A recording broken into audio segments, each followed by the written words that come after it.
Hello everyone, give me a second because I don't know how to change the name of the current string. I'm kind of a noob on this.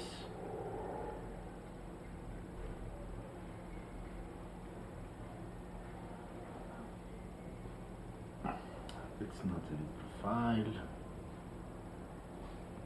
Unplace that here.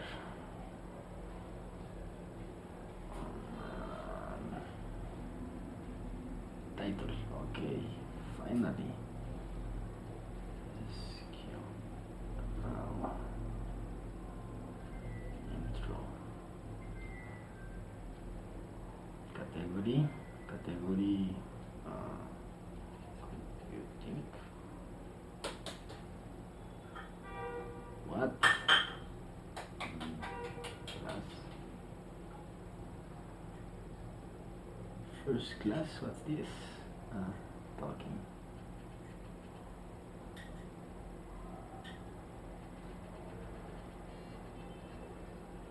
Just chatting. No, I don't like that one either.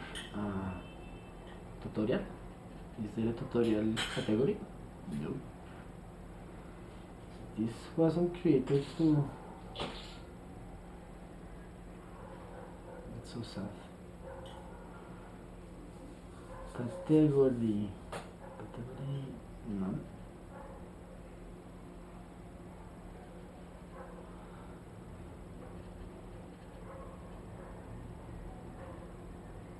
Space engineering, hello engineer, hardware engineers.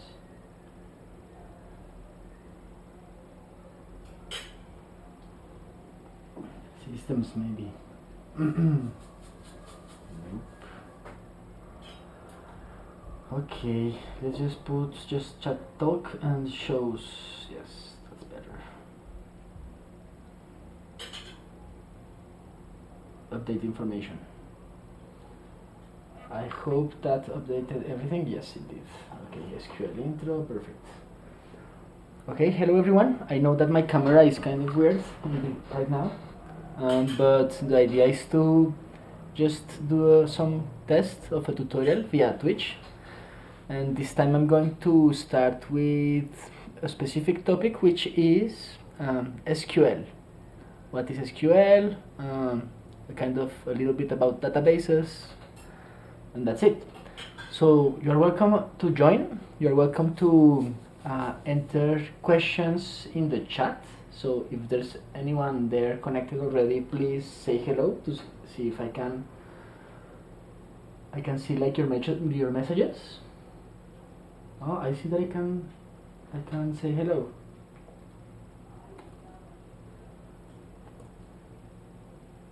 So that was me. Please, if anybody's connected, write in the chat and tell me, hey, hello, or something.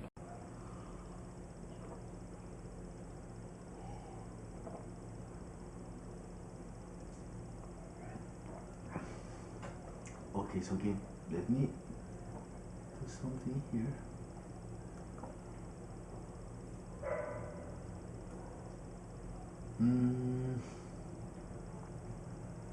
Send to all desktops. So please, if anyone is connected, write something in the chat.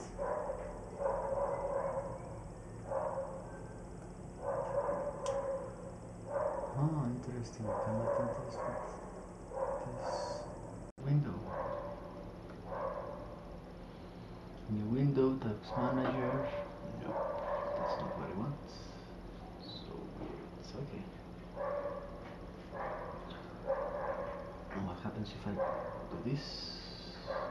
Perfect. Anybody in the chat that can say hello to me, please?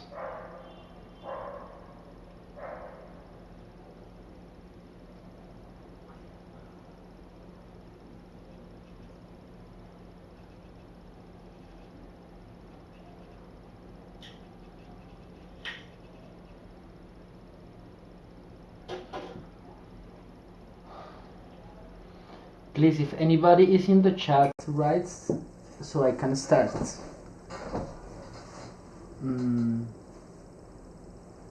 just to see that there's someone there.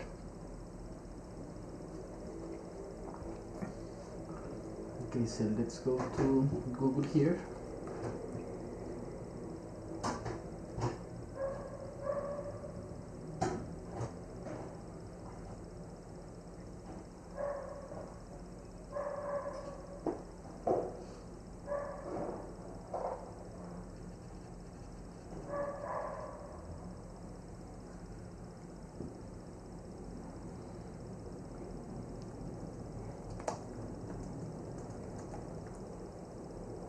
So I'm currently writing in the chat. You should see somewhere around the video some kind of chat where I am saying hello, and then I said hello, this is the chat, so please go in there and say hello.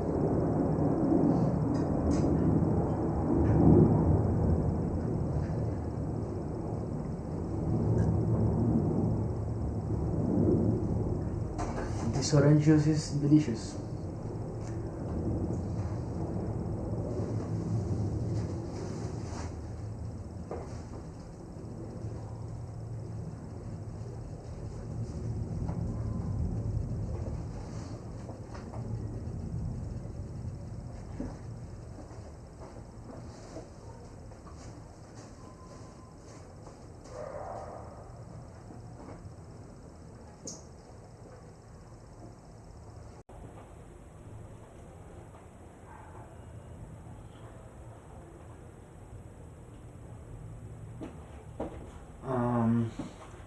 Where is the chat when you join Twitch? I'm not sure. I could check, but maybe you will hear some echo. Also, I can stop the sound here and try on my own. So basically, if you go to Twitch,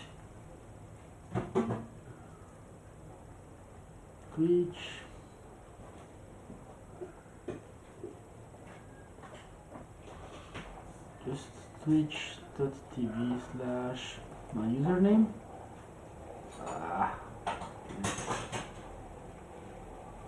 It should be easy to find the chat.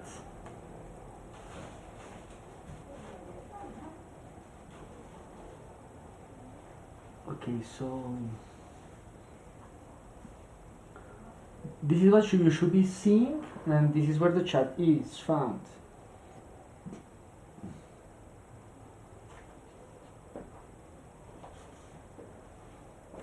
It will be really weird if you cannot see it. It's found.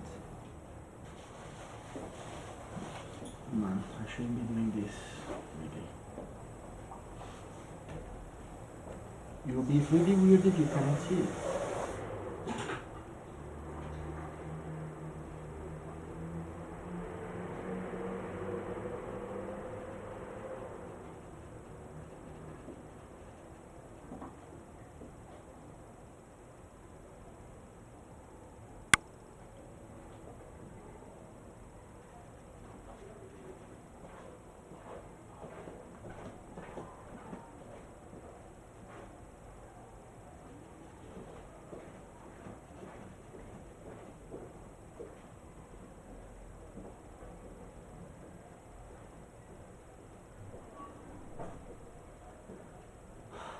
Come on.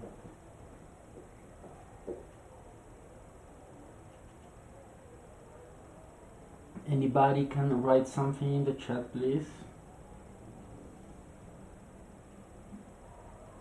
Anyone?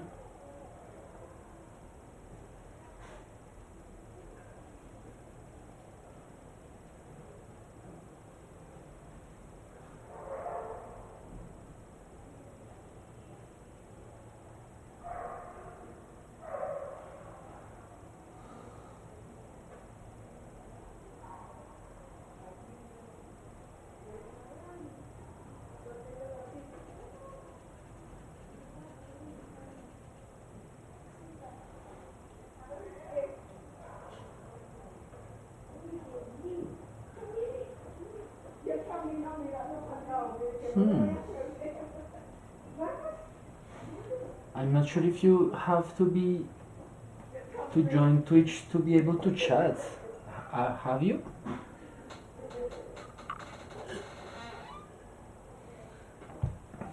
Oh man, now there is finally.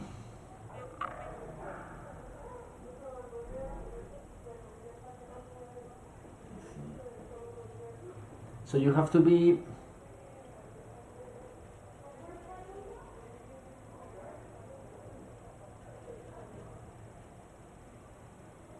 okay, so please let's focus on the chat now. So I see that you had to be registered in Twitch to see this, okay.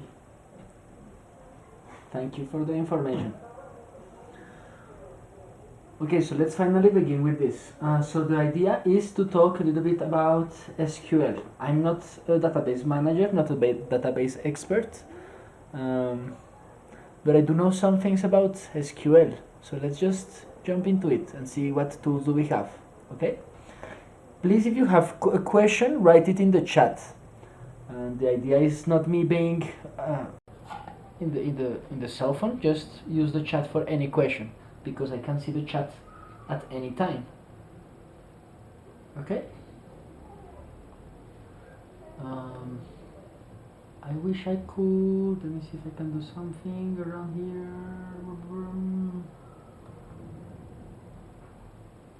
Right click. Yes, this is not what I want.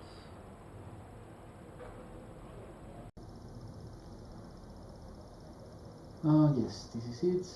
Basically move to desktop, all desktops. Perfect. Now let me do some tests here. You should be seeing like some kind of island. Yes, those are my 4 desktops. That's perfect. I see that OBS is in every desktop. So just don't think about that. I'm just going to focus on the tools we need. Okay, so first, what is a database? So to talk about SQL, we have to start talking about what a database is. Let me open some kind of editor here so we can all follow some kind of... I didn't prepare anything for this, so you have to basically go with me. Try to understand along me and ask questions, okay? Questions will be key. What do you mean by big spot? what do you mean?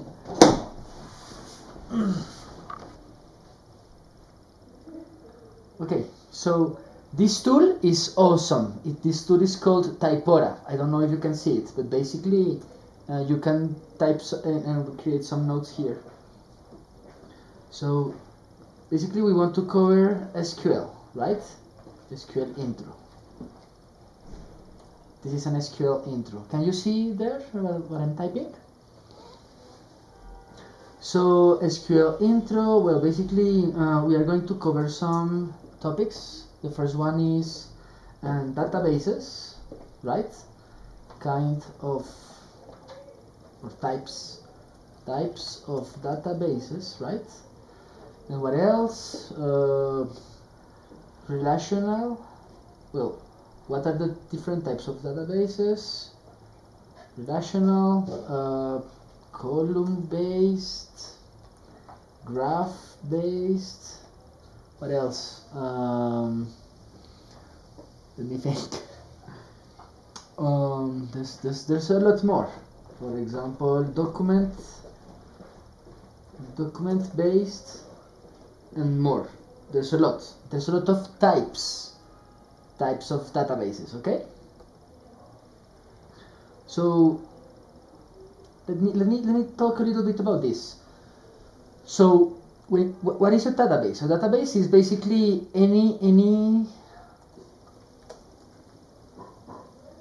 a place, usually a systems tool that has a lot of information. Okay, basically systems tool that has a lot of information. For example, a system may not be something electrical. It might be something written with your hand, or maybe with the typewriter. So have you seen where these old hospitals, or maybe old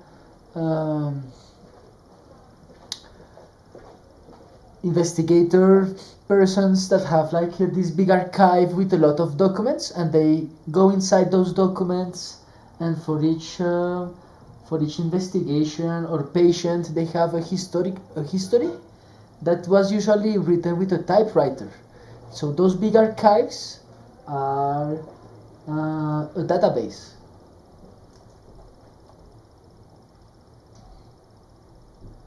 So if we go, so basically everything that has a bunch of documents, like here, or maybe Google Images is not helping me for this explanation. But for example, this, when you have a lot of documents that are organized by name, by alphabet order, that is a database. So it's not specifically something electrical, it might be something physical, a database. Okay? Okay, so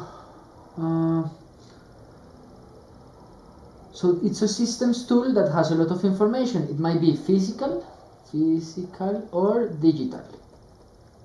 Okay? So let's dive into what the specifics. If we jump into the types of digital databases, in types of these digital databases we will find relational databases. These are focused on tables and their relationships. Okay, so this is the most famous and the most famous and common ones, the relational databases. There's also column based, which I always forget, so let's just use Wikipedia. Documental database. What? No, column, right? Column database. Column-oriented database management system. That's how they are called. So, column-oriented database management system, what they say? This says stores data tables by column rather by row. Okay, so basically, usually in a relational database, you have the concept of tables. And for example, let me create a table here. I know that it is possible to do that here. Table, insert table, this is correct. So for example, this is a table. Example, persons. So what do we have about a person? We can have an ID, a name, and the country, right? And the ID might be, I don't know, 1. Name might be David. Country might be Colombia. That's where I'm from. In the second place, or with another ID, I don't know, this one. Name might be, I don't know, Laura. Country, Peru. And another ID, 90 or 90, Jacques, and he's from France. So as you can see, a relational database is focused on tables,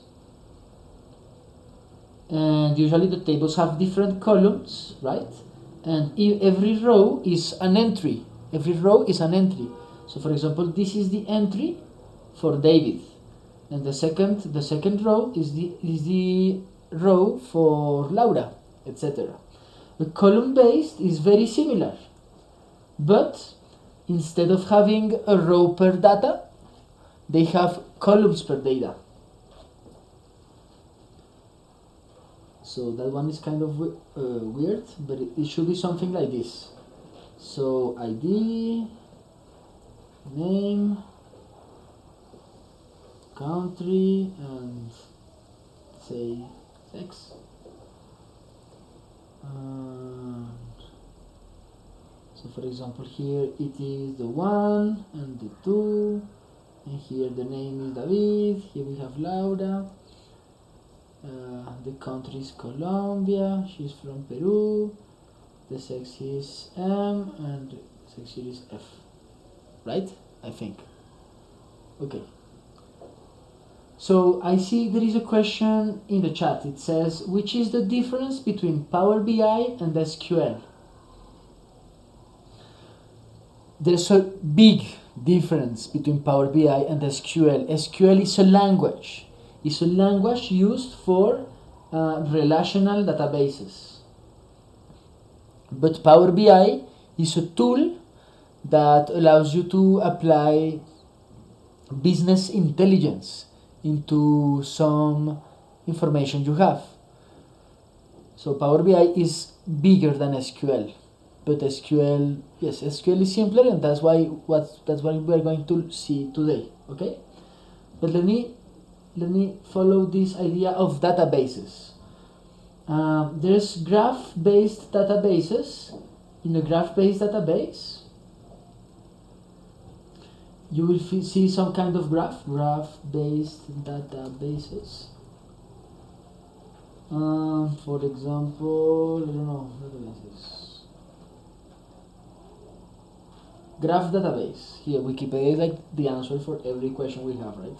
Or for most of them at least. So basically, it's something like this. You have nodes, and those nodes have some relationships. And every node has the information you have. So for example, in this case, it's a table, or not a table, a graph about people. So for example, this node is Bob, represents Bob, and a person has 3 attributes in here: an ID, a name, and an age. And there's another node here, but this is not a person, this is a group. And this node has different attributes. So for example, it has a type, right? Which is not in a node of another type. So you have different type nodes. And those nodes have a relationship. So for example, Bob is a member. So this relationship is a member relationship. And it says since when, and the idea of the relationship.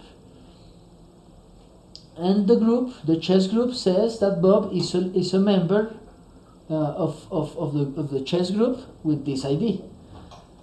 And so basically, this is a graph database. So as you can see, there's a bunch of ways to store data.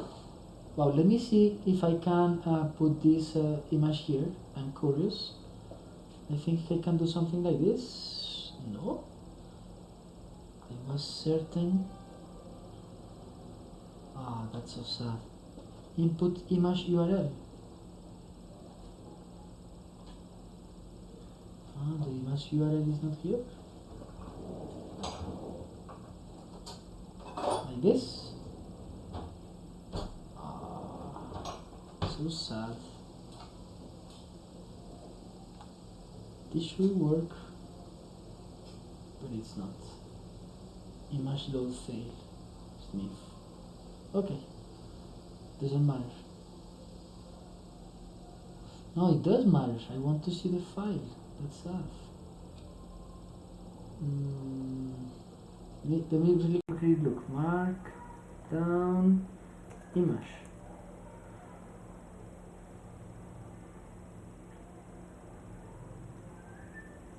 Markdown image. I want to learn this. This will be important for later. Oh man, this is so slow. Let me pick another image. Basically, database.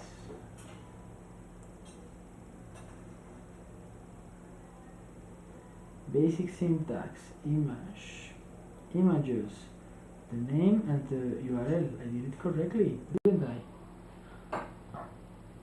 It's something. Okay, didn't work. I don't know why. Okay, but you understand what a database graph is, right? Document based is, for example, when you have a big document related to some ID, and these documents are usually structured using JSON or maybe XML, but etc. There are more databases. So basically, what I want how to summarize this is that there is a bunch of databases, and to learn SQL we have to focus on relational databases. So let's type that down.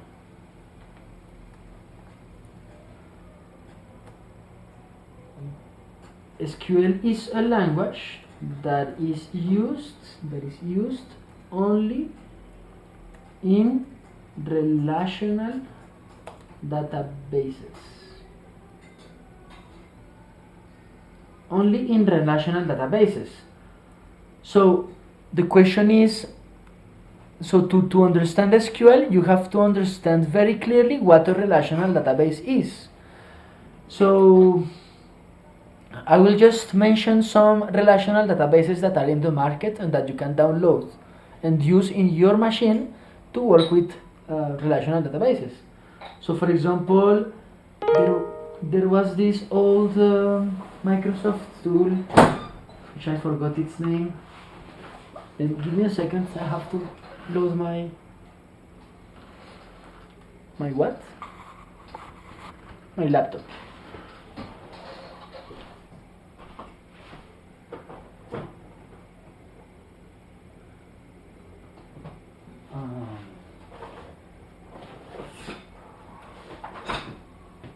I have to connect my laptop, sorry. I hope you're not seeing me.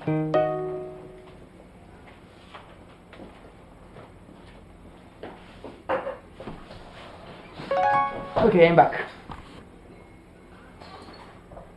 So, let me read the chat. It says, okay, wow, big spot. Yes, I can see it, so what is, okay. It's similar like Markov model. Oh yes, the graph database. Of course, you have a graph, and graphs are used in multiple situations. One of those is a Markov model, but it has nothing to do with it. It's just the graph. The graph representation is like the one used for Markov models, but this doesn't say that a graph database is a Markov model. No, they are totally different concepts. The graph structure is the one that is used to represent those ideas. So a graph is really important. Okay, so let me continue. So SQL is a language that is used only in relational databases. So examples of relational database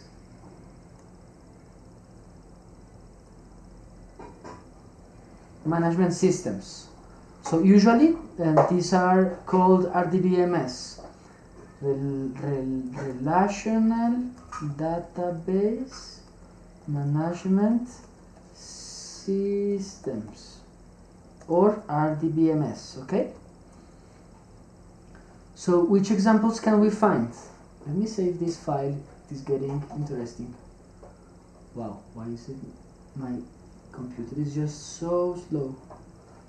I'll save it in the desktop, there you go. Okay. So, for example, we have Microsoft SQL Server. We also have Oracle Database Management System.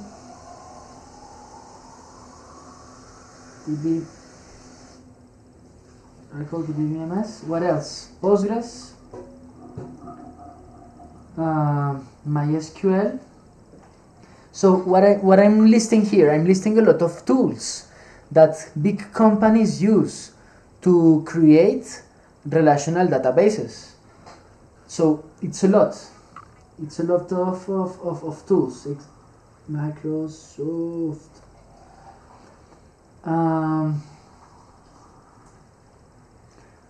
So let's divide this even further. No, let me continue with the ones I know. For example, SQL Lite 3. I like this one. That's a database management system. What else? Maybe Excel, but not specific. Not specific for this job. And I would even say not really. So no. So maybe this deserves another section, which is these are not real relational data base management systems. So Excel is not a relational database management system. Power BI, I'm not sure because I don't know Power BI, but I will say no. I will say Power BI is not a real database management system. So I have just a little bit of experience with Power BI, and I know that it uses like its own language, and you can create some tables, but I haven't seen the how you can use SQL in there. Maybe you can, but as you can do many more things, I won't classify it as a real relational database management system. So okay, so if someone asks me how do I connect the data each day, could I say that through the SQL tool? No, SQL is not used to connect data. Or maybe SQL is specific to do queries. So let me dive into that. So in the relational database management systems, you can define a bunch of tables and their relationships. Once you have a relational database,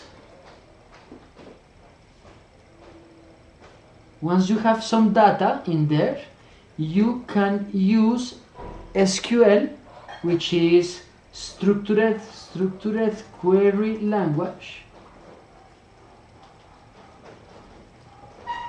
if I'm not wrong, to execute queries against the database.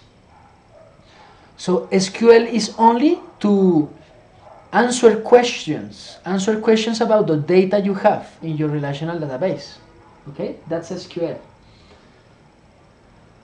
So to better understand, we have to create a relational database, and once we create it, we can start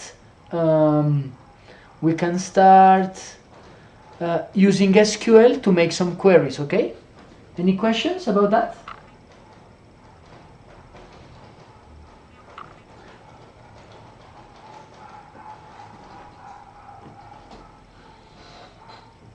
Okay, so let's start. So to learn SQL, we will first create a relational database,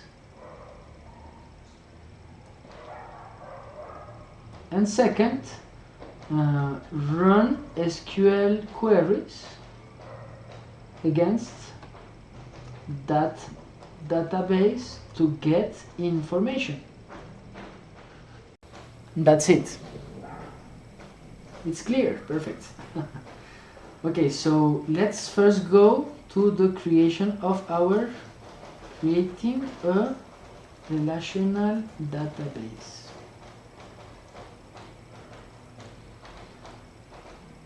Creating a relational database. Maybe I should put here just one.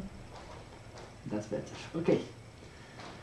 So first we have to choose the tool we will use to create the relational database. Well, maybe not. That's not the first thing. Let's see. So steps. First we have to design the database.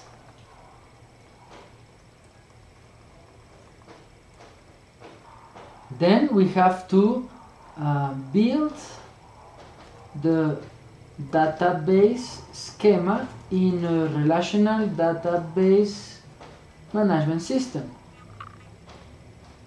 So one of these that are up here.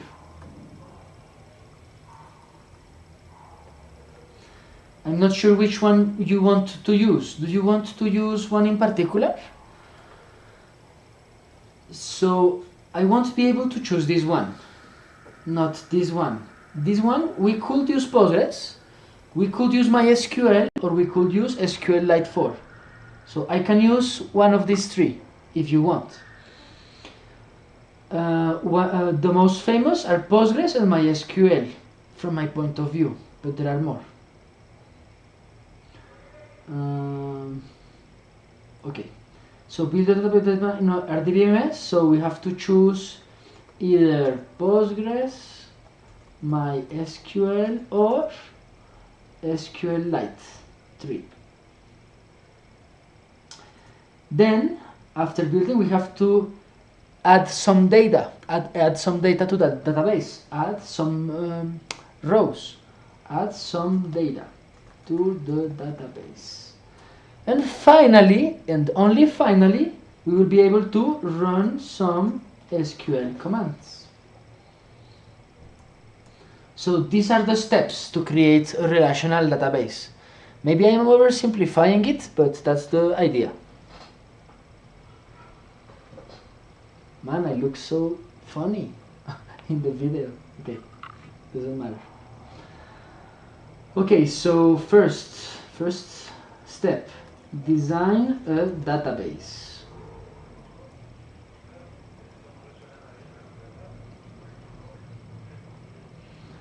So we will design a database. How we do that?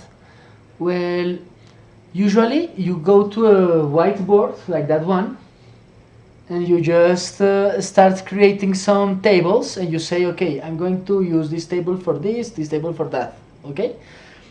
Usually people follow a process which is called, I forgot. Let me look. What's the name of that process? It's database design.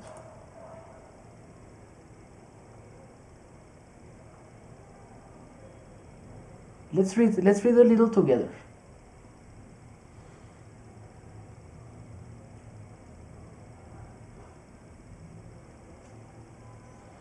Database design is the organization of data according to a database model. The designer determines what data must be stored and how the data elements interrelate. With this information, they can begin to feed the data to the database model. Database management system manages the data accordingly. Database design involves classifying data and identifying interrelationships. This theoretical representation of the data is called an ontology. Wow, that's an advanced word. It even has its own wiki entry, right? The ontology is the theory behind the database's design. So this can even go deeper the rabbit hole, but we are not following that. Although it would be really interesting to understand what an ontology is. In computer science and information science, an ontology encompasses a representation, formal naming and definition of the categories, properties and relations between the concepts, data and entities that substantiate one, many or all domains of discourse.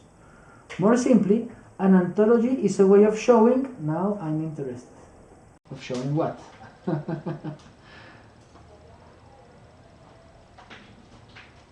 It's a way of showing the properties of a subject area and how they are related by defining a set of concepts and categories that represent the subject. Really, really interesting. I am a systems engineer and this is under information science, and I had no idea what an ontology is. I heard the term, but to be honest, I didn't know. Okay, I see a question. It says, can you connect SQL with R and Python easily? That is an excellent question, and the answer is yes, you can. from Python or from R, you can connect to a database, and once that connection is made, then you can send to the database SQL queries. The database will go back to your script in R or in Python with the answer, which is usually a table. And once you have that table, you can query the table using R or using Python. So yes, you can connect SQL either with R or with Python. Let me write that down because that's important. So that will be like our final step. So SQL from a programming language. Basically, you can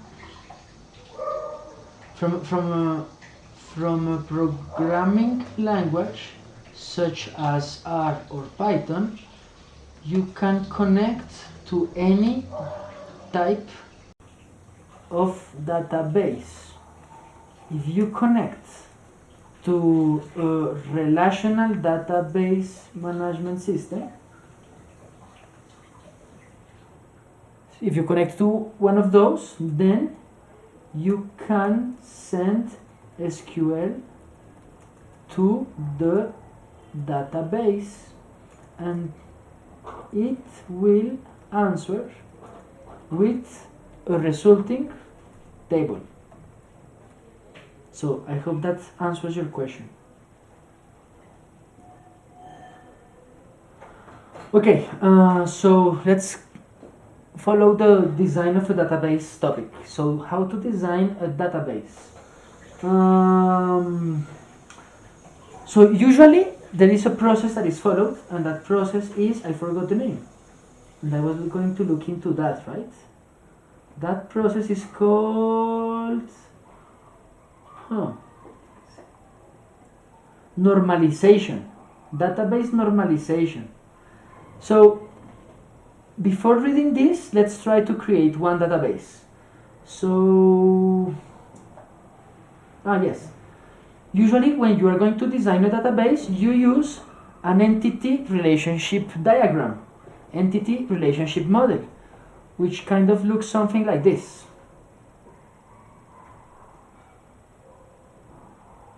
And let me see if this loads in here. Usually an entity relationship diagram is used for the design. So basically we have this. Come on. Oh, it worked now. ER. Perfect. Now it's working. So let me reduce it to 50%, but it's not reducing it. 25 maybe. That's not very good. 75. That's perfect. Okay. So this is an entity relationship diagram, which will help us creating the database structure. So for example, here there are a bunch of concepts. Every green rectangle, and in fact every rectangle is a table. So how many tables are there? We have 1, 2, 3, 4, 5, 6, and 7 tables. Every table has a set of columns, and those columns are represented with these circles or ellipses, right? So for example, the account table has the following attributes. An account has an account name, a password, a last signed on attribute, a subscriber name, a subscriber address, a subscriber email, a subscriber phone, and an account created on date. Okay? For example, a character has all of these attributes. A character has a type, experience points, a level, a character name, max hit points, max mana, current hit points, and current mana. So we can see already that this database is about video games. It's about a game where there are a bunch of characters, but there is people playing the game, and that those people have an account. So, for example, when you had to write into the chat, you had to create an account in Twitch. So in Twitch there is a database where your data is getting stored, right? In Google, when you create an account for Gmail or for YouTube, they have at Google they have a database where your data is stored. Let's keep looking. Region. There is a table called region, and a region, which attributes are there? There is a region name, a climate, precipitation, so that's like rains, right? Foliage, and players in. I don't know what players in mean, but anyways. Now, we have understood the tables, right? But now there is some relationship between the tables, and those relationships is designed using this. How do you say this in English? I forgot. Let me translate. I'm from Colombia, so my native language is not English, so I sometimes forget. Translate. Spanish, it's called rombo. Diamond. That was easy. Sorry. Okay. So when you have two tables, maybe those two tables are related because of something, and those relationships in an ER diagram. Remember that we are currently looking at an ER diagram.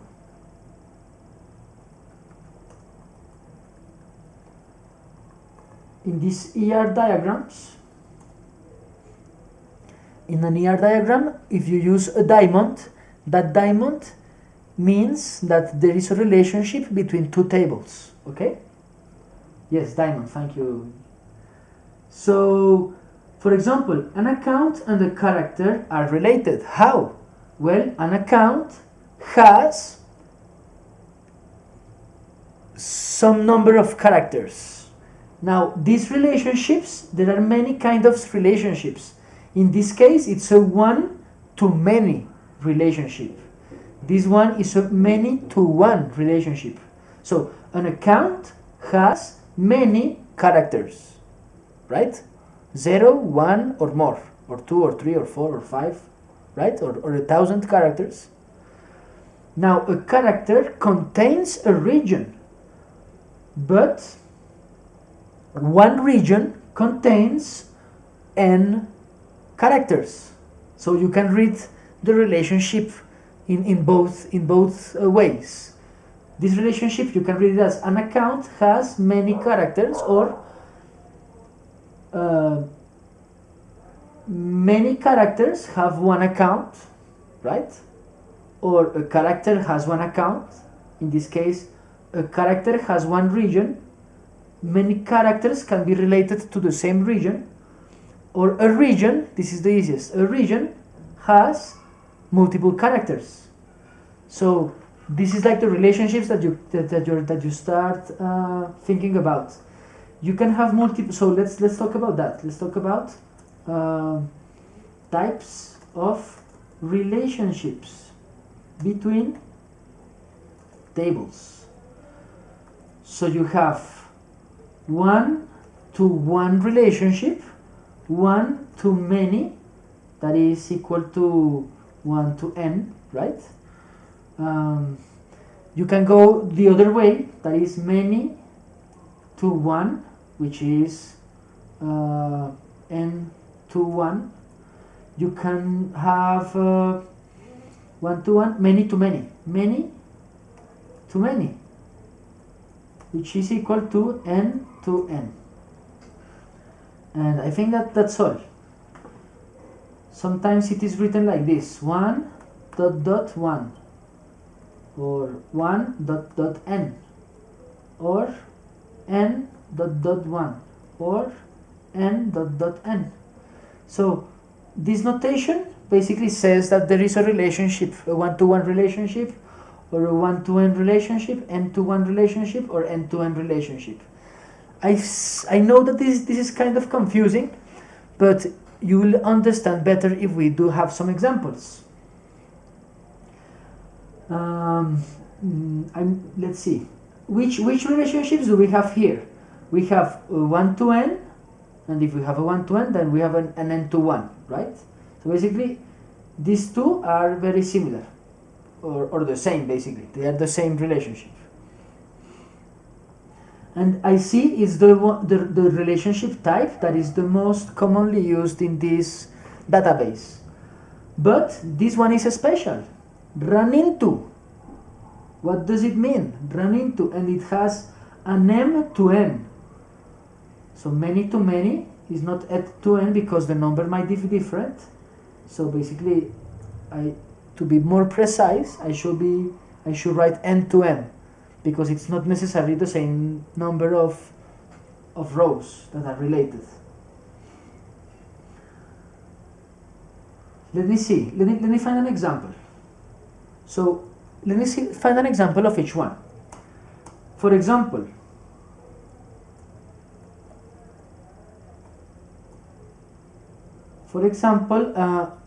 how many fathers do you have? Father, male, a male father, right? Like, yes, the father is a male, sorry. How many do we, each one of us have? We only have one father. So it is a one-to-many relationship, right? My father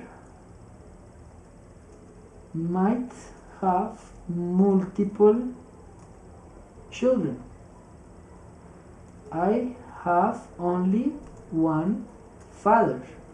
So basically, this is a one-to-many relationship, but that many might be also one. So in this case, it is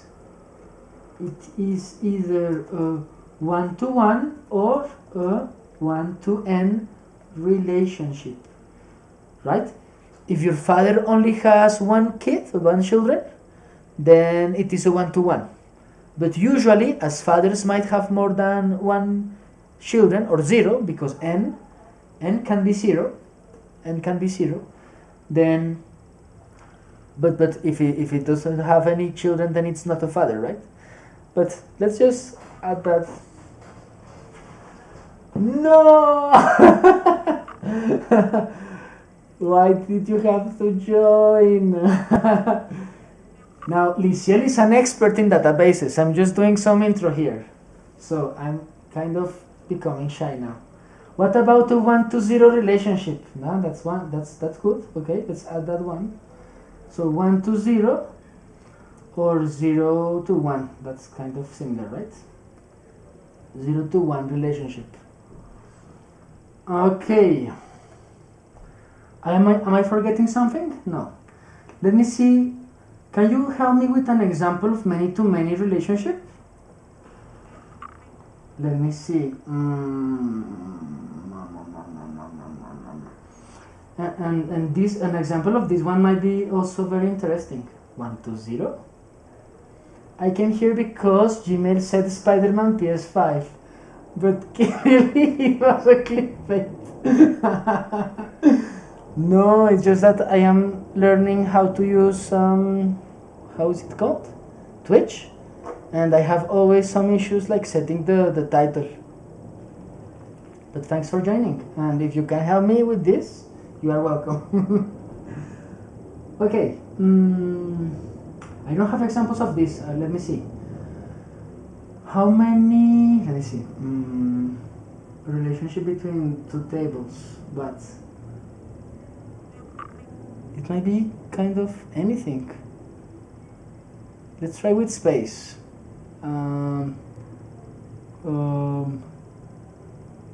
Solar systems and planets, maybe. So one solar system has multiple planets. That's a 1-to-n. But it can have only one planet. So most of relationships will fall into one-to-one or one-to-n. But there should be some examples of relationships that are n-to-m. For example, this one. A character might have a battle against some monster, right? Creeps are monsters, that's what I understand. One-to-many, like one teacher to many students. Yes, usually the most common relationship is one-to-many, right? If it is an elementary teacher, but if it's a high school teacher, then it's many-to-many. Wow, wait, why? Why is that if it's a high school teacher, then it's many-to-many? Let me think. So one teacher, yes, because one student can have multiple teachers. No, one teacher can have multiple students. That's a good one, yes. So students and teachers. So a student can have multiple teachers, right? A teacher can have multiple, I don't know if can have is correctly used here, but sorry. A teacher can have multiple students. So that's a many-to-many relationship, you are correct. An elementary teacher teaches only to one course. It's dedicated. Okay, I see. Thank you. A 1 to 0. This is weird because the 0 means that there is no row in one table, right? But anyway, let's continue. So yes, entity relationships diagrams are really neat to use. So I think that that will be the first step. But as we want to use one database to do some queries, I should design and create one.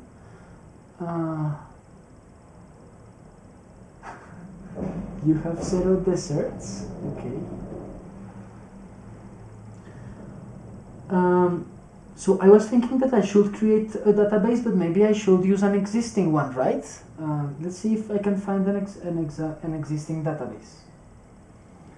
So this will be like the second part, build a database schema. Build a database.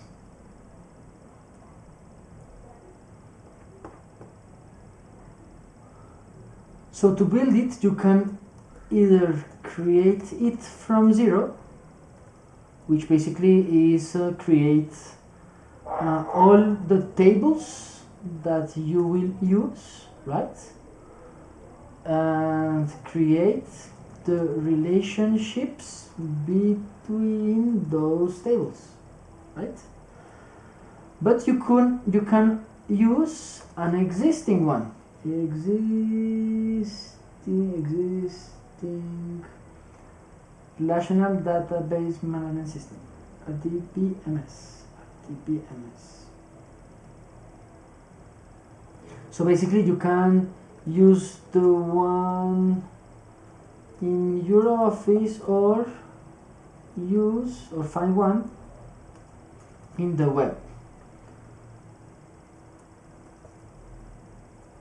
right? So as we want to focus on SQL, I think that our best bet is to look for one in the web.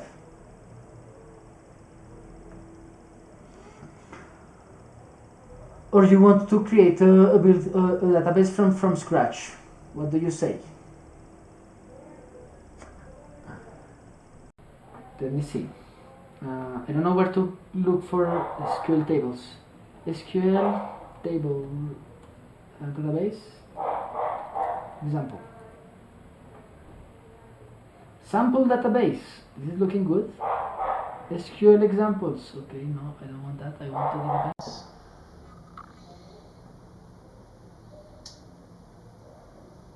Okay. Yes, I remember this. So in using SQL, do you remember how it works? SQL has two kinds of, or three kinds of, is divided in parts. Like one part is used to create the schema of the tables. So in this case, this is SQL. but this command is creating a table. So, for example, in this case, they are using SQL to create a table called stores or sales.stores. And what does a store have? A store have an ID, a store name, a phone, an email, a street, a city, a state, and zip code. Those are the attributes or the columns. Do you need a create table DDL? No, I just want to focus on like simple SQL, but I didn't remember that SQL was also used to define the tables.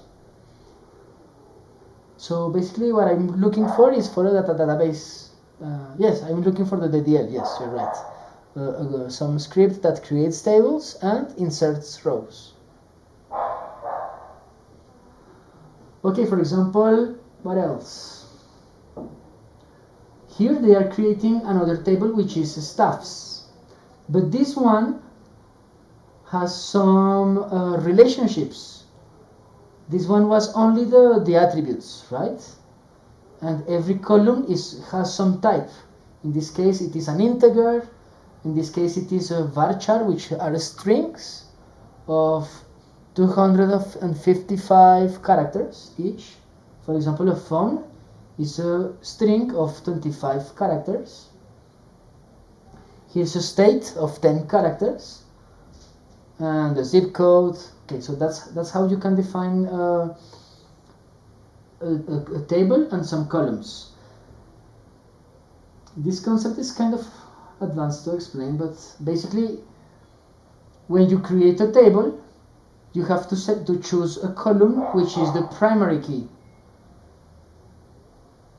And the primary key has to be a unique ID in your whole table.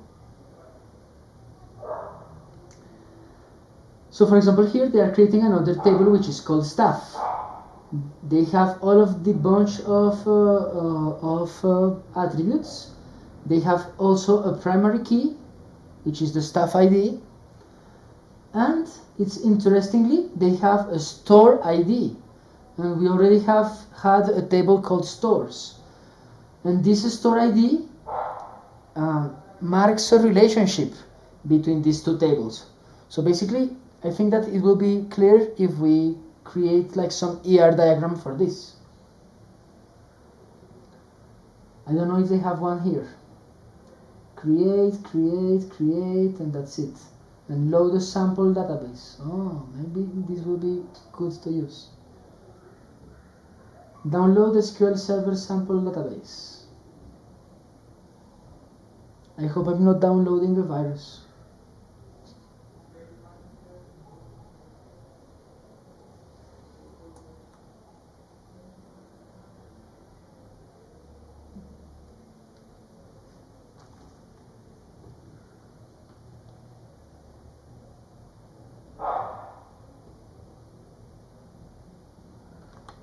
Okay, so I downloaded a database that I found. What? So here I downloaded a database. Sublime.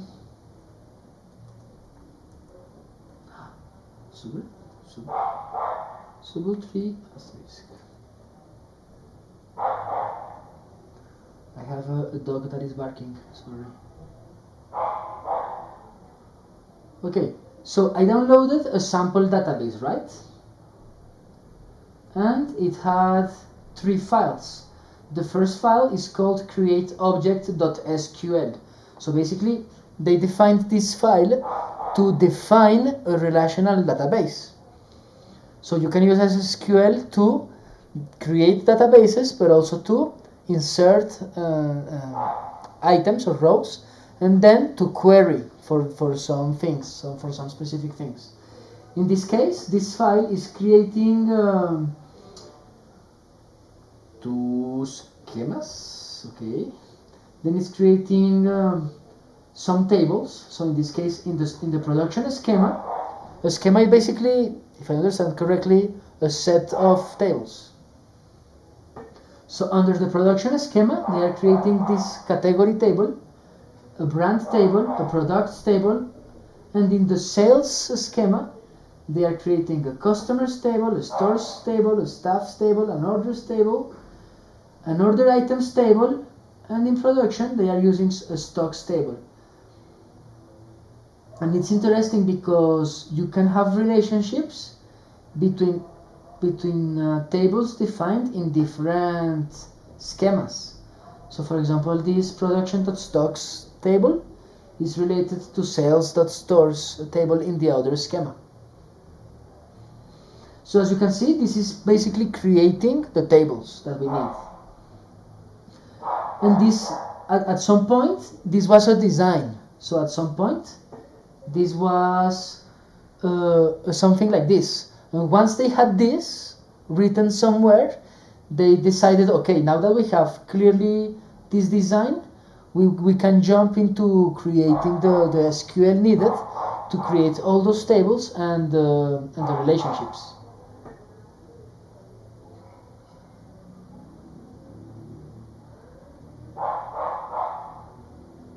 I'm just going to ask, do you want me to create the ER relationship for this, or is this clear?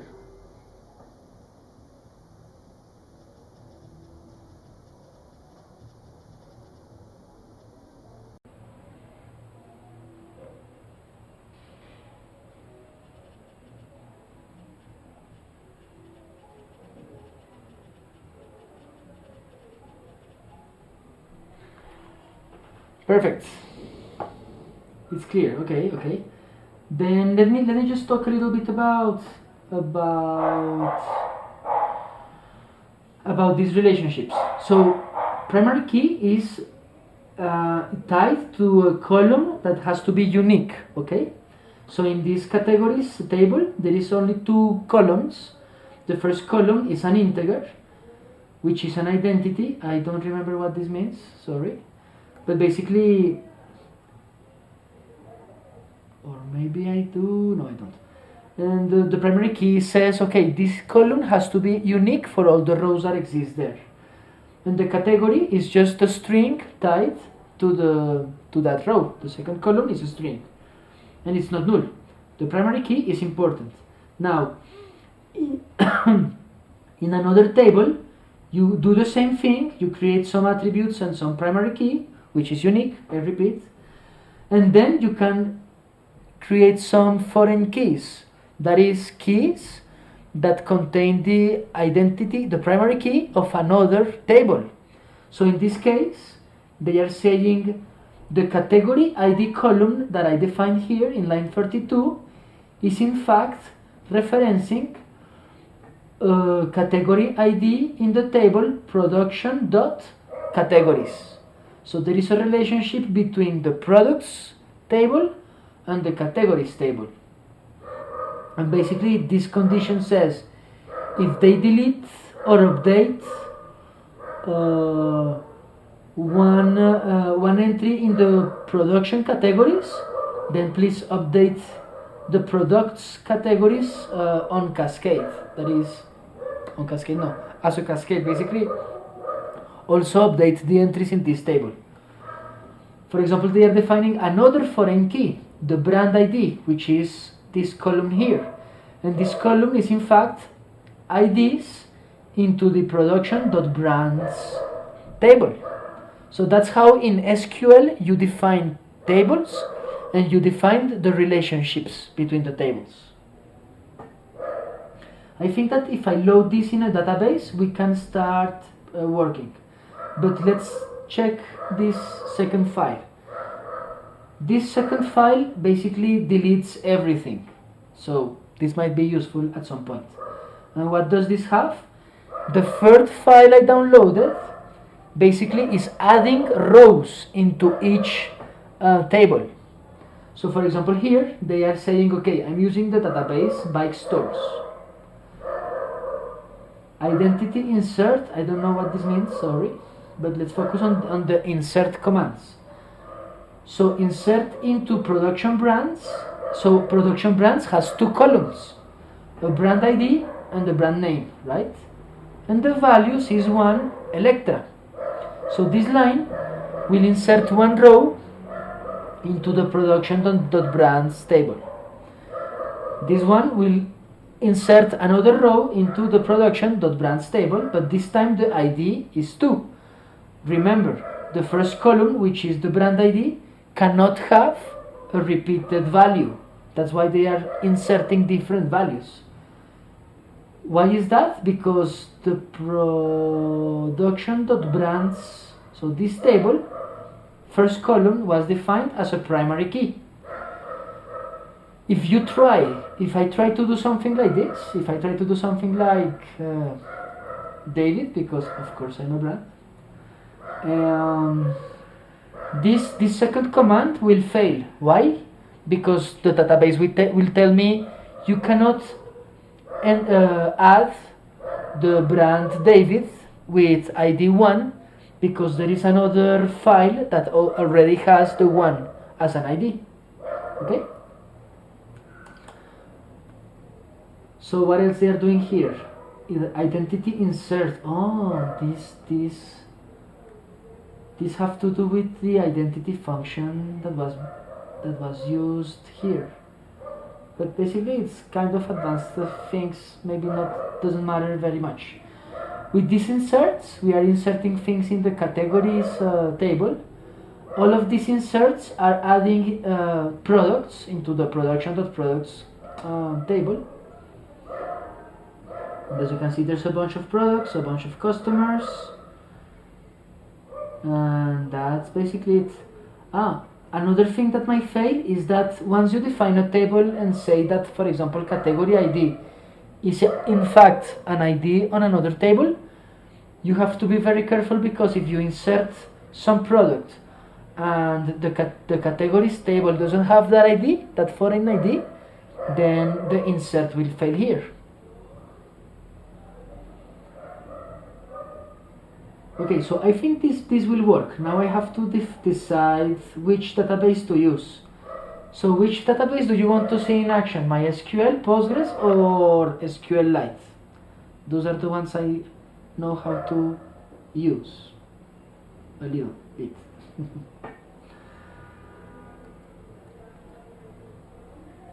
I think SQLite 3 will be nice to use. So let's try to use this one. So .open to reopen a persistent database. Wow. Let me find how to load a database from here. SQLite 3, execute SQL. It should be easy to do. SQL works well with big data? Wow, that's a good question. It depends on the data. That's a good question, in fact. Works well. It depends on what works well means. If it's a bunch of data, it depends on a lot of things. I will note down that question because I liked it. Let me see.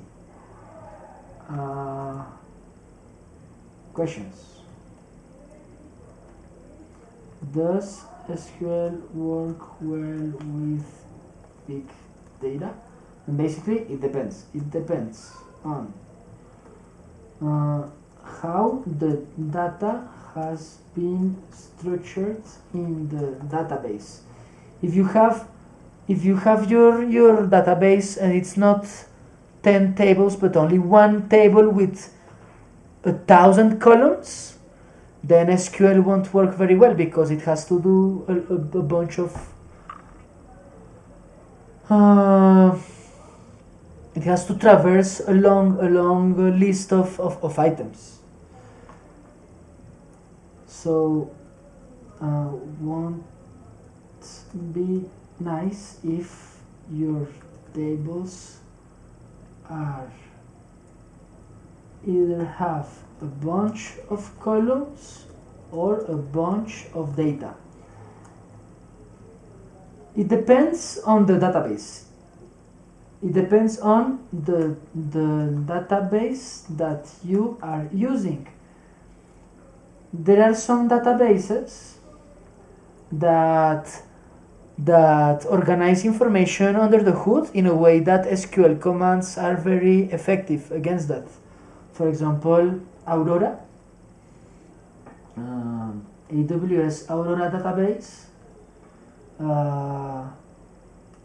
is good for SQL with big data.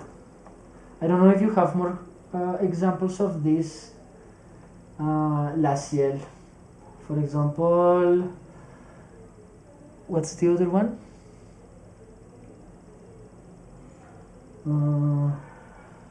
Okay, so it depends on the database. For example, there is another of AWS which is called AWS I forget, Redshift. Redshift is a data warehouse product which forms part of larger cloud computing platform. So, for example, if you use Amazon Redshift SQL, I think that handles SQL. Yes. So if you are using AWS Redshift handles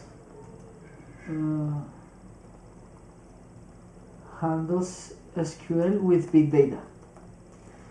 So basically the answer is sometimes yes and sometimes not. It depends on how the database was structured and depends on which database you are using.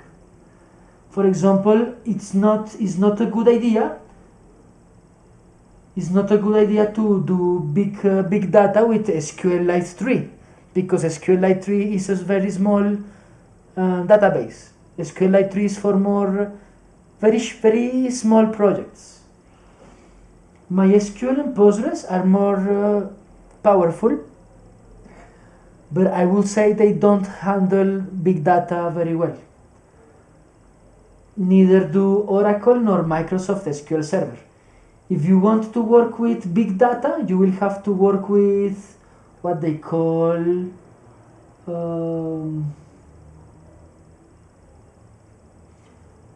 how was it called? With data warehouses.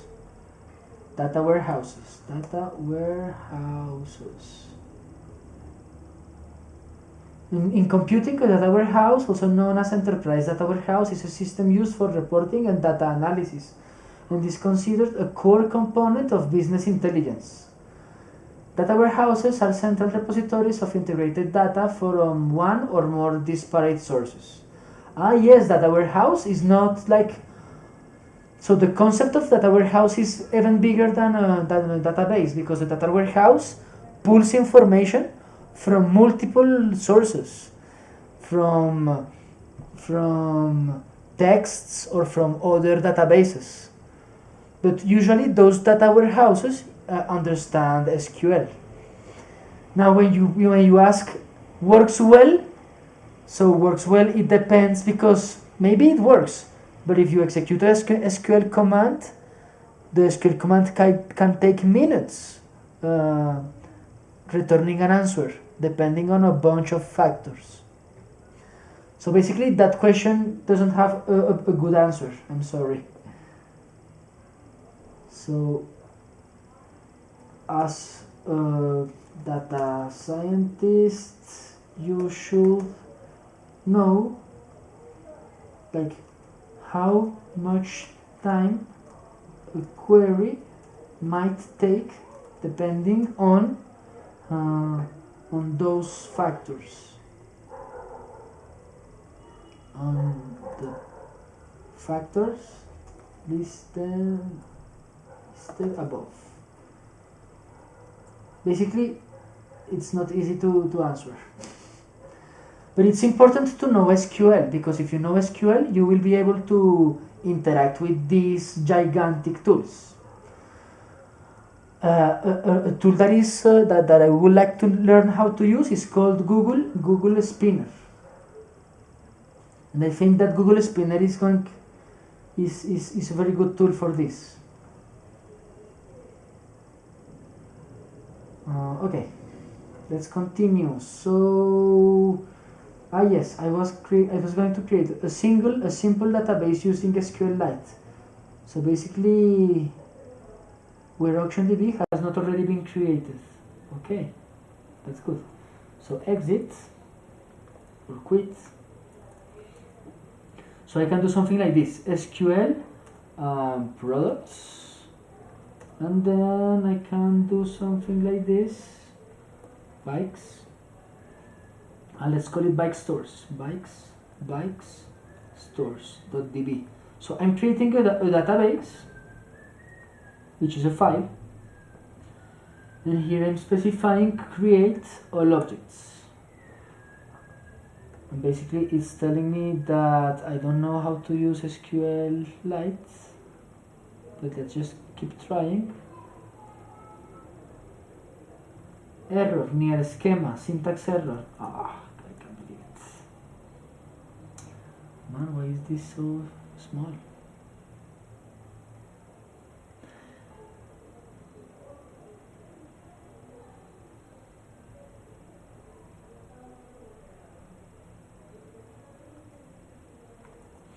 So here I created this database. Let's see if it has anything. SQLite 3 bikes .help .tables. It doesn't have any table. That's sad. So sad. Why is that you don't have any tables? Let's just do something like this. I will simplify this. Let's remove this. Let's remove all the production dot things.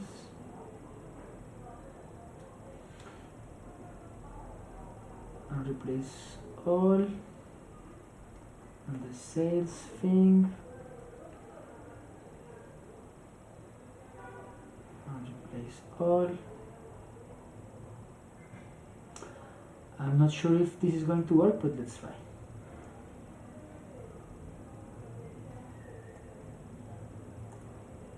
Oh,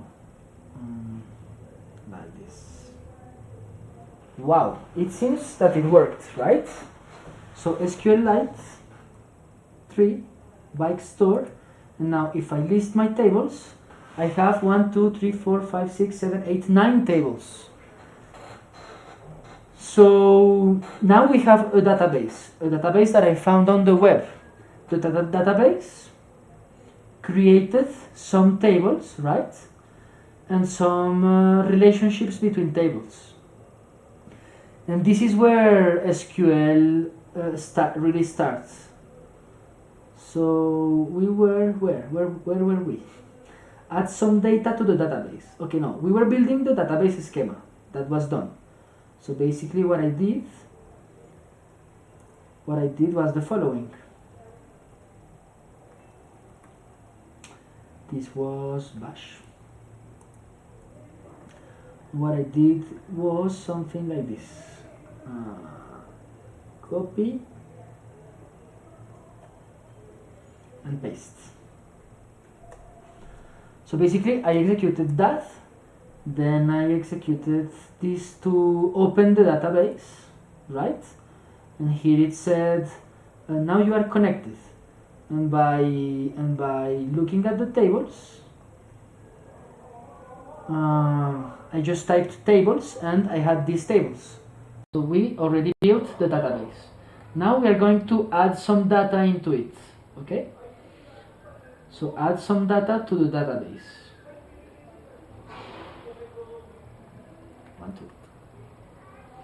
So how can we add data to the database?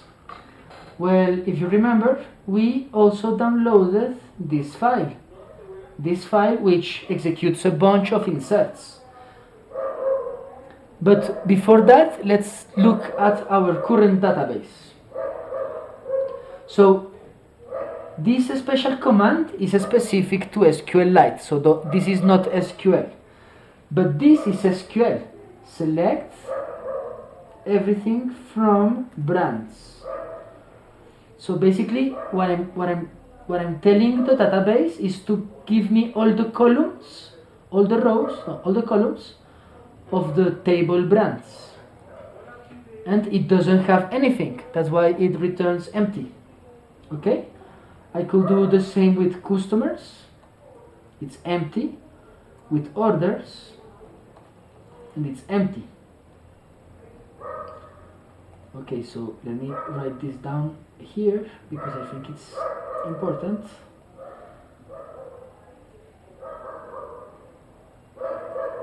So the select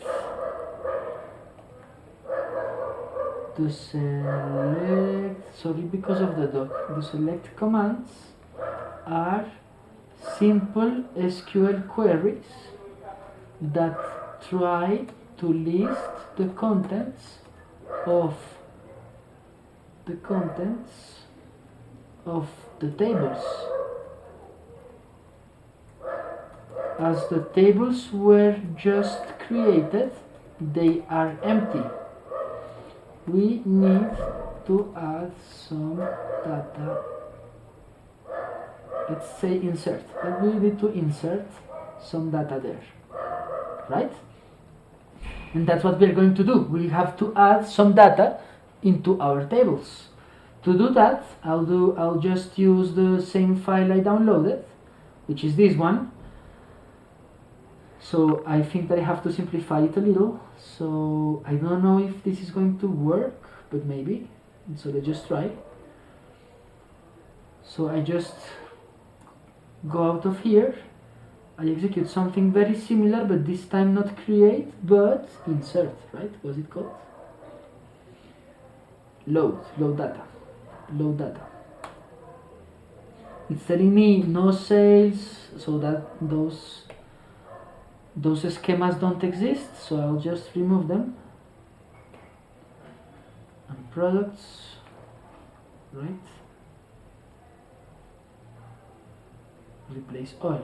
I think that should do it. Let's try again. Insert syntax error, line 15, line 16. Okay, I'm having some issues, but I think it's working. Let's wait a little bit. Wow, this took some time. Is it that big? Only 10,000 files. Huh. Line 27. This is doing a bunch of inserts. 27. Ah, it's production, not production. So maybe I did a little mistake. Was production. I want to get rid of all of those. Replace all. And that should do it. Okay. I just Control C here. Try again. Line 1, line 3. Huh. Okay, I want to get rid of all of the things that end with on.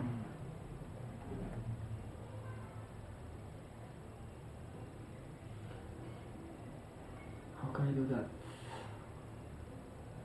Or off.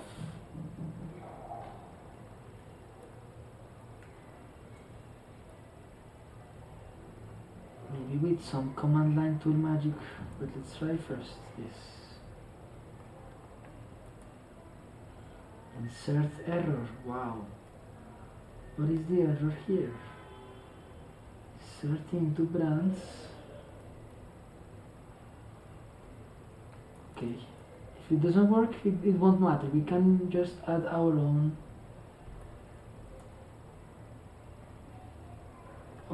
rows.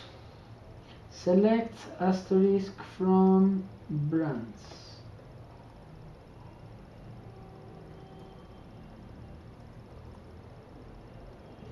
The first inserts are in brands and it's empty. Okay. I'll try to execute this and it worked. And here is the result. So I inserted one file into the brands table and this worked. There's another question. How can I do that if I don't have Arch Linux now? Should I download the program? Wow, that's a very good question. um, you could use another database. You could use either Postgres or MySQL, but you should use the database tool that is currently being used at your job. Which database are you using in your job? I would ask that. Because SQL is generic, in theory, is a standard programming language. So it should work on every. Is it MySQL? Are you sure? If it's MySQL, I can download MySQL and show you how to use it.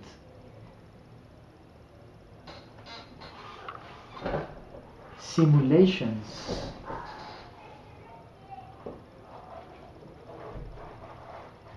What do you mean? So do you want me to use MySQL instead of SQL for 3 Lite?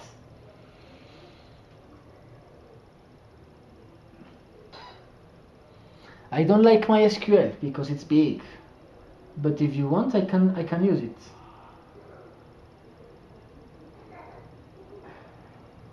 So add some data to the database. Basically, it's something like this, and this is SQL.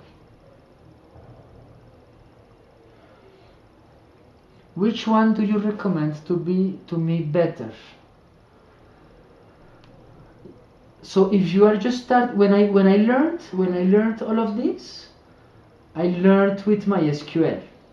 This is the one I used to learn.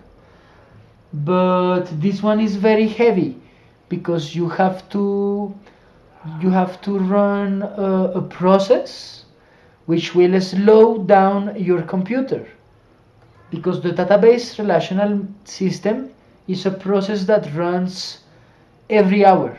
It runs 24 hours a day. Okay? These four are just like that. The process runs every time in your machine. So maybe your machine is going to get slow if you install one of those in your machine. But SQLite 3 is not like that. SQLite 3 is light. That means that it won't run every time. It's just one file, so it's simpler, and that's why I was using SQLite, because it's simple to work with. But others, like all of these, are servers, and when you see the name server, that means it is a process that makes things take some time. So as it is a server, it asks a bunch of computer resources,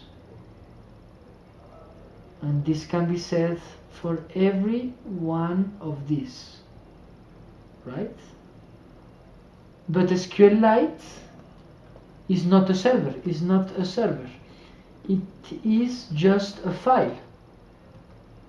It's very similar to Excel, right? SQLite is similar to Excel, but Excel is based into spreadsheets. SQLite is a real relational database. I think that you can, if you want to learn, I would suggest using, yes, MySQL or SQLite. But please be aware that if you install MySQL or any one of these four, Postgres or MySQL, it will, your machine will get slower. Okay? I think I have one installed. So for example, so no, you don't have to have Arch Linux. You can do this from Windows too. Grep Postgres. No.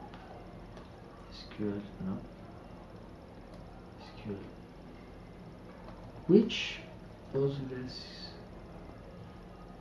Which MySQL? So for example, I have my SQL installed, but it's only the client. What does that mean? What does that mean? Well, you basically, for you, which one I can recommend? Maybe Power BI. If you already installed Power BI, then there must be a way to run SQL queries against Power BI tables. Let's see if that's possible. I'm not sure, but let's see.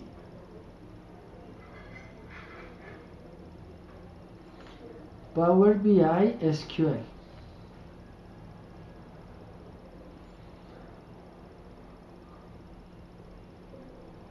SQL with Power BI. Okay, so Power BI can connect to an SQL server.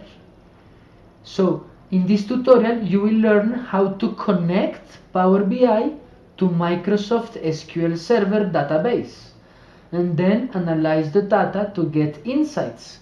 So it's what I was telling you. Power BI connects to SQL Server, and then I guess that you can, from Power BI, execute some SQL to get data from that database. Okay? Power BI enables anyone to visualize and analyze data with better speed, understanding, and efficiency. It is a powerful as well as flexible tool for connecting with and analyzing a wide variety of data. Apart from the various visualization advantages that Power BI offers, it has an amazing out-of-the-box connection capabilities like easily integrating with databases. This offers increased advantages regarding functionalities and comes in handy for data scientists who are used to working in SQL. So SQL is just the language, it's really basic. You can create tables, delete tables, insert data, and execute queries, which I was trying to focus on. But if you want to test this, you can find out how you can connect Power BI against a remote database. And once you do that, you can execute queries. But be careful, because if you execute create tables and the drop commands, then you are going to delete data from that database.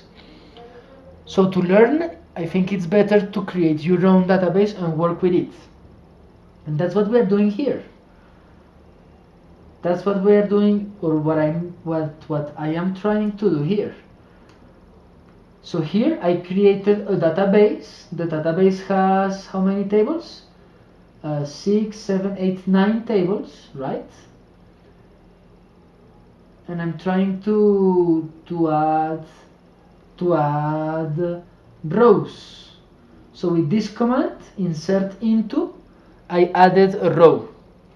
And with select asterisk, before I had nothing, but now I have a row which has 2 columns, 1 and Electra.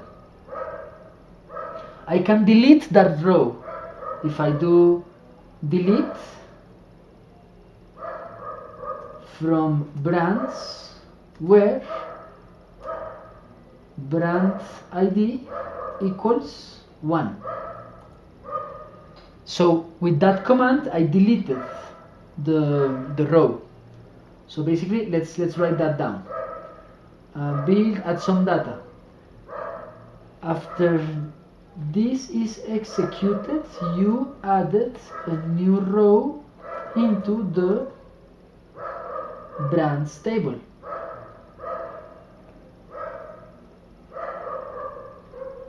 Brands table. Right? Which means you can list the table again using a select command. And that's what I did. I executed this.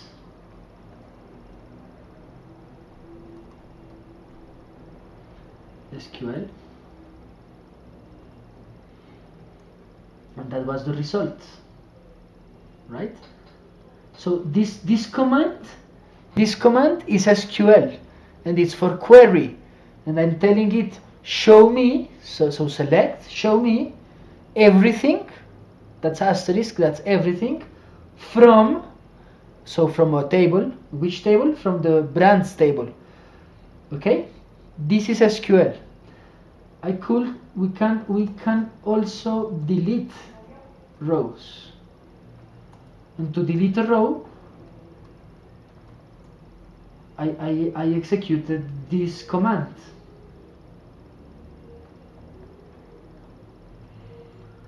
Once you delete a row, then you won't see it anymore during a select, because the row doesn't exist anymore, right?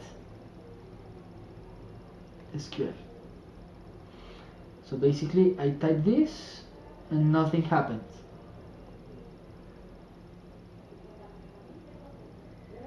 Nothing was returned here. So this is SQL. SQL allows you to create a database, to delete the database, to insert rows, to delete rows, and to query for things. Okay? And that is why it is so important to have this theory of the relationships, because there is a relationship between tables. And for example here, I didn't say this, but in the identity relationship diagram, the attributes that are underlined are unique, are the primary keys. So there cannot be, in this case, there cannot be two accounts with the same account name. This is the primary key, the primary key. For the character tables, the primary key is character name. For the region, the region name is the primary key, so they are unique. And a character contains multiple regions. That means it's not shown here, but basically this means that in the character table we should have a column which is the region name, but it is not shown here. ID num, item name. Okay, yes. ID num. Okay. So let me show you. Okay, so we are adding some data to the database, and finally we can run some SQL commands. Is that correct? Yes. So SQL commands allow you to create tables, right? Create tables, delete tables, create tables with their columns and types, which is int or string or whatever. Delete tables allow you to delete tables. You can insert rows, which is insert data, right? Delete rows, which is delete data. And you can also query for things, which is the select command. That this is SQL. SQL is a language that allows you to create or delete tables, insert or delete rows, and query for things. And so that's basically it. So let's focus. So how are you feeling? How are you feeling? Do you think that it is enough, or you want to focus on creation, or on deletion, on inserts, on deletes, on queries? I think that the most important thing for you is to learn queries. You should become a master on queries for databases. Exactly. So let's focus on that. SQL queries.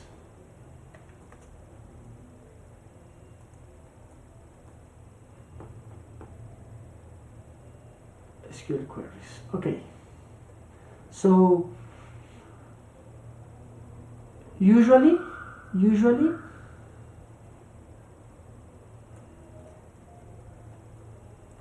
a database is going to be available to you.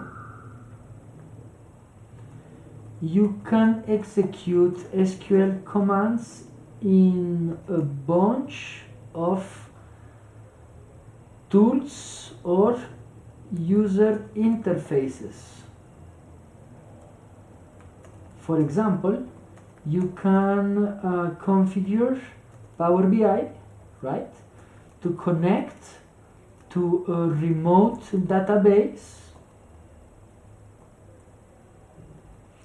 and start executing SQL queries to get information. Okay? And I think that's what you are going to do most of the time. So you don't have to install the database. The database is somewhere. Maybe this is a good thing to have in mind. So SQL queries. So first we are going to see what an SQL connection is. SQL database connection and basics. And then SQL query commands. Okay? I'm going to talk about those two things. In the SQL query section, we are going to talk about how to connect to a remote database, and then I'm going to talk about some SQL query commands. Okay? So every computer has an IP, which is something like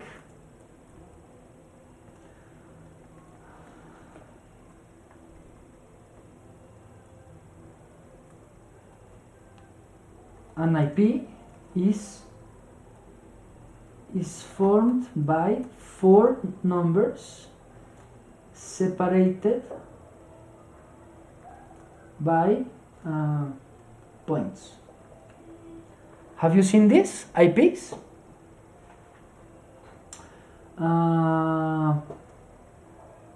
To connect. Okay, that's something to know. Computers might have ports. No, computers have ports which they use to expose an entrance to the computer. Usually it is a number from 1 to 600 and I forgot. It's 2 power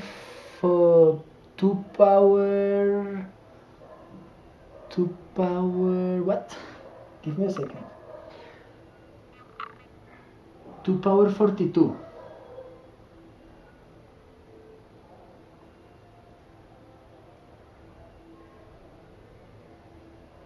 Two power 42. No, that's not it. 2 power 8? No. 2 power 8. Man, I'm forgetting this. 16? Yes, this one. So the computer port and the IP. So a computer has an IP which is only one and has multiple ports. It has 65,500 536 ports. So to connect to a database, you will need both an IP and a port. And when you go to Power BI, at some point Power BI will tell you, okay, where is your database running? And you have to specify both the IP and the port. An IP might be simplified by the use of an FQDN. For example, database.volvo.com.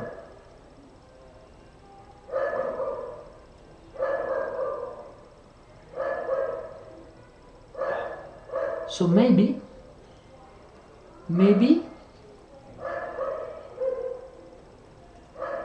people in your company don't know this number. Maybe they don't know this number, but maybe they have something like this. Okay, so something like this might work to connect to the database. Okay, but you will need the port. So you will need the IP or domain or an IP or FQDN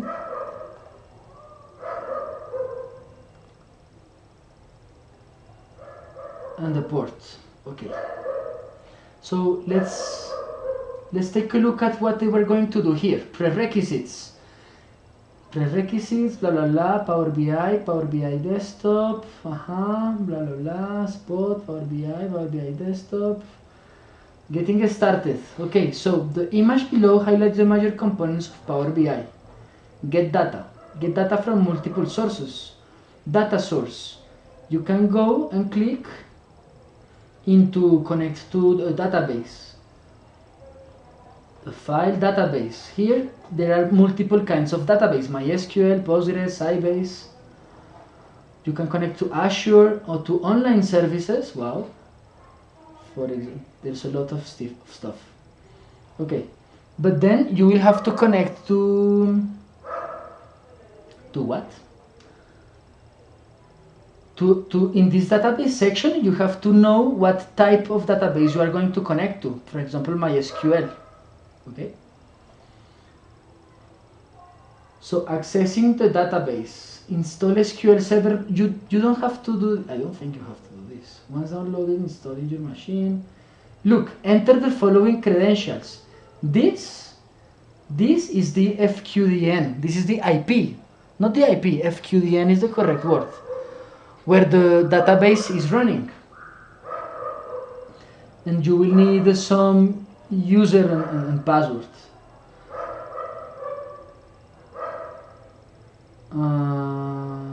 So from Power BI, you have to get data. What? I didn't want to do that. Get data.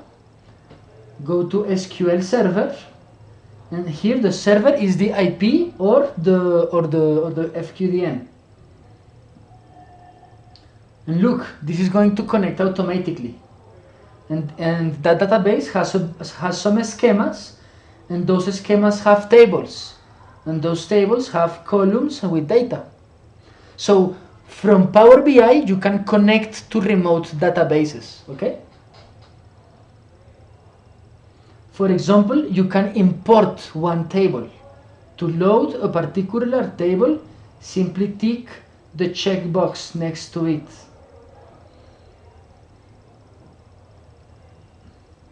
And that's it. Once you have that, you can use the query editor. And using the query editor, you can run SQL, I guess.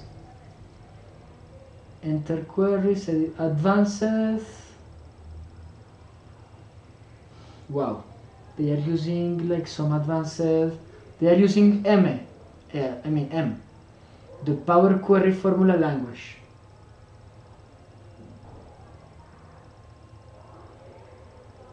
merge orders. I want them to use SQL.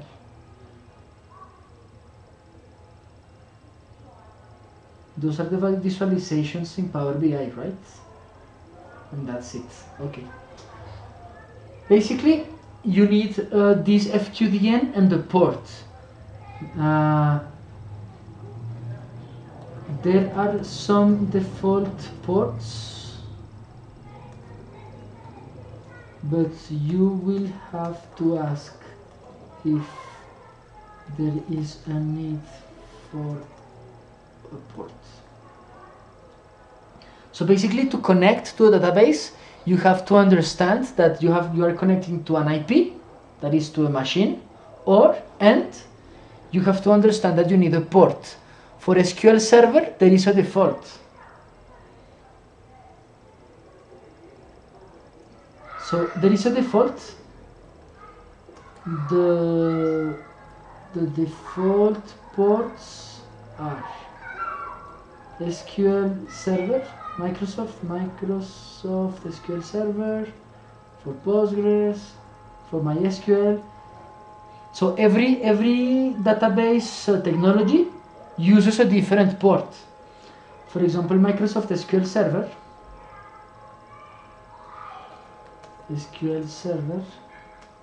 default port is one of these.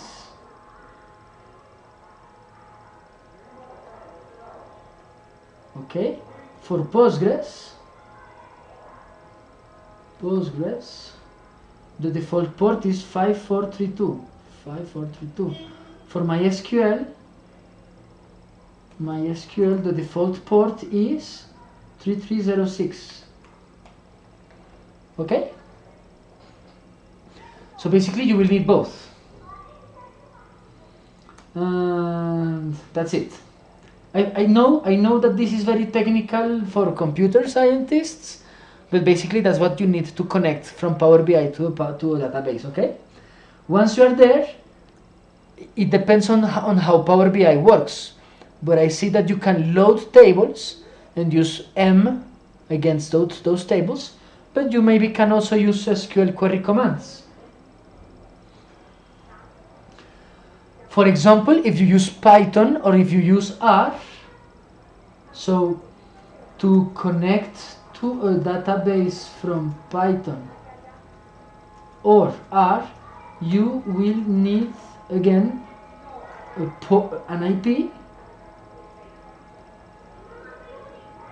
IP or FQDN and a port. Okay?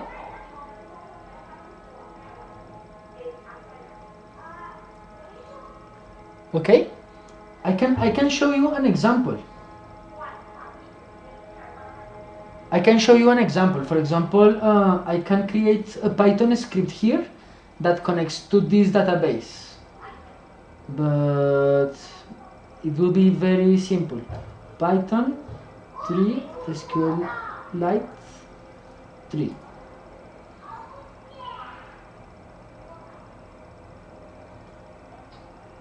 So basically, you have to look for the library of Python that you need. In this case, to connect to an SQLite 3 database, I only have to execute these commands. So very easy. Nano Python db connect. I put this. The name of my database is this one. So basically, here I have a connection, and I don't know what a connection can do, to be honest. Let me see very quickly. Create cursor, insert, get cursor, select. From row in cursor, execute print row. Like this. I have to create a cursor from the connection.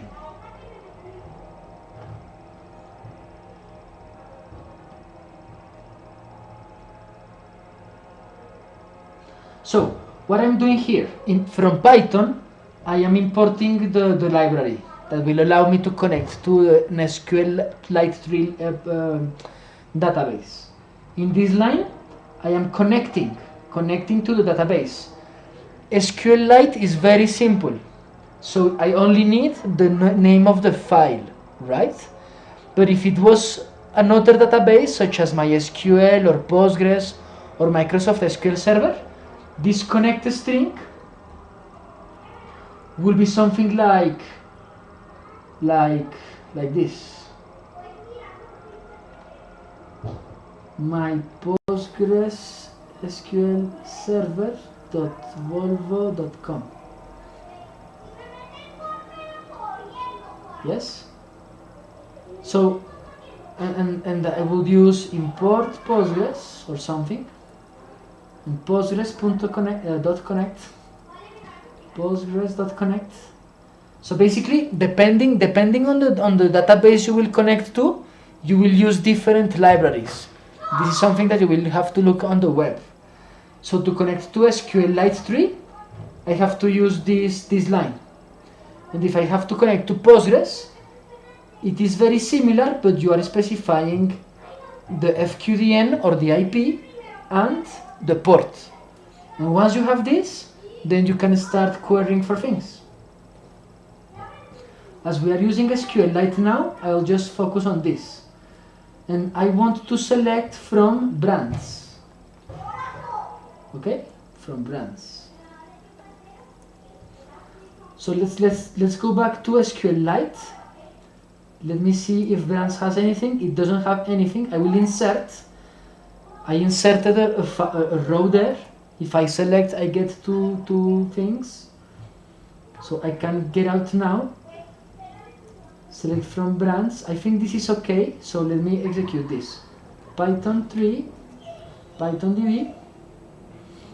And as you can see, from Python, I connected to the database and I executed a query, an SQL query. So let me type all of this. Cat Python.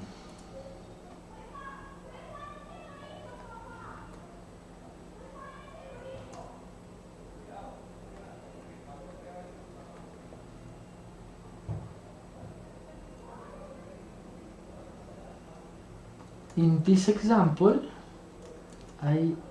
we used the SQLite 3 Python library to connect to SQLite 3 database, which is very simple. It is only connecting to a file. For bigger databases, you will need to connect using another library and using different functions. For example, for Postgres,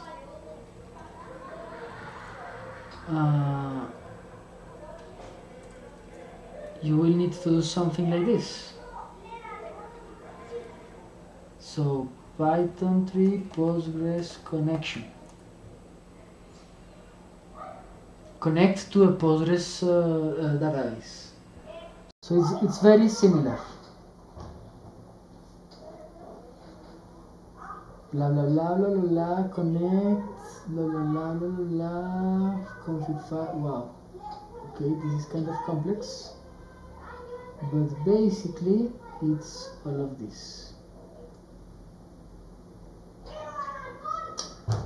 No, you don't need all of that, but basically, copy.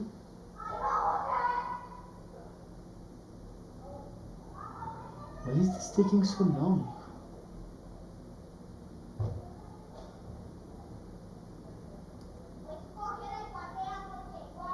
Connect params.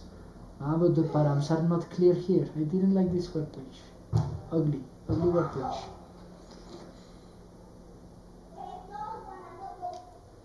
Scop G2. Scop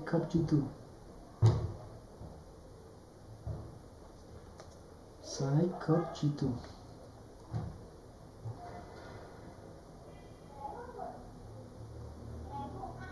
Basic usage. So it's another library, and with that library you will be able to connect to Postgres database. And there is a lot of modules to work with Postgres database. You can use any one of these.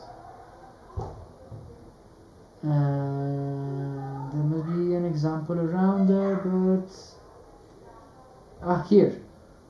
So this one. Cursor executes.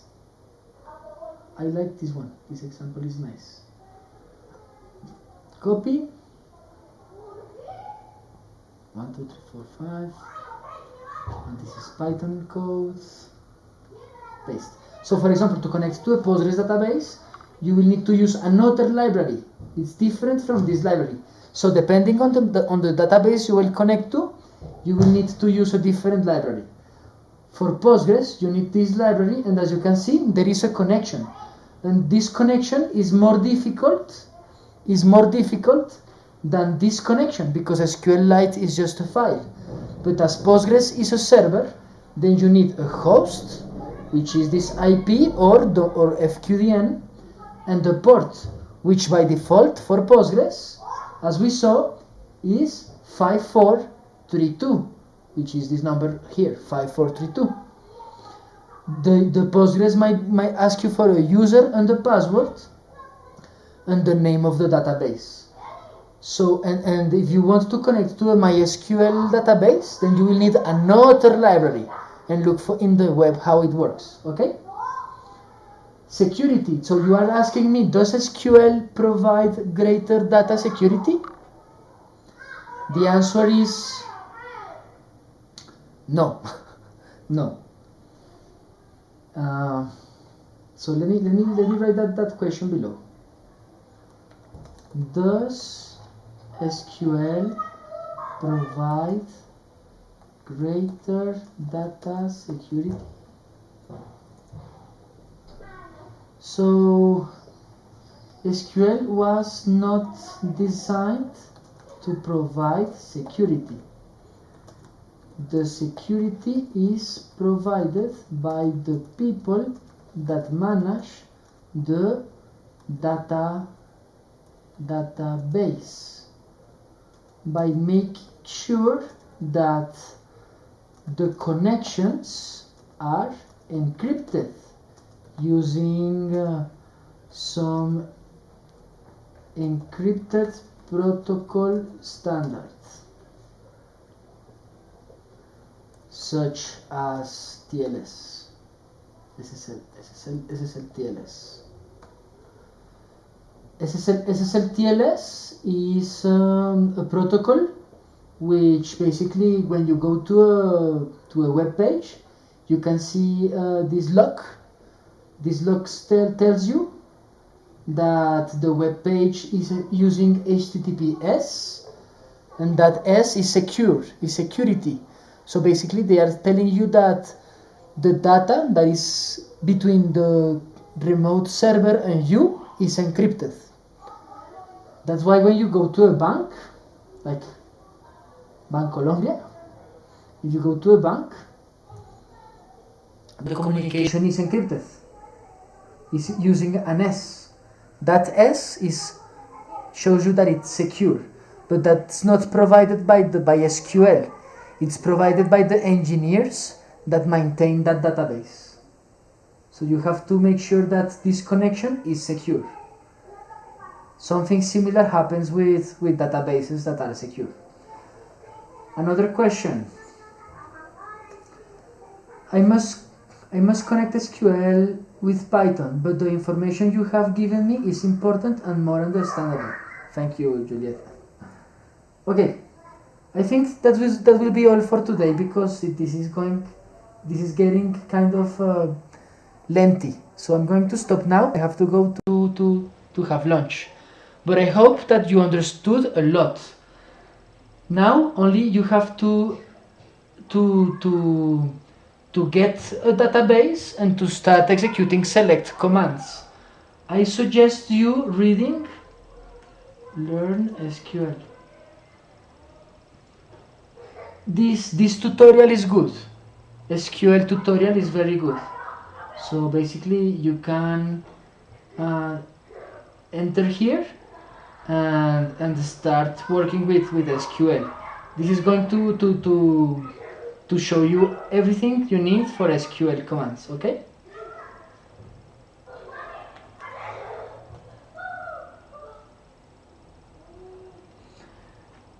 Yes, I will share my notes. Thank you very much for joining and see you around.